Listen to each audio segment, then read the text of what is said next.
ده الديب فريزر يا جماعة بعد الإصلاح. كريازي نو فروست 5 درج.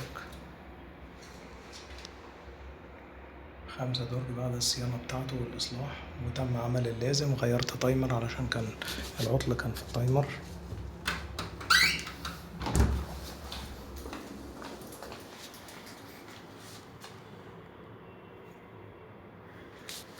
زي ما انتوا شايفين اهو كريازي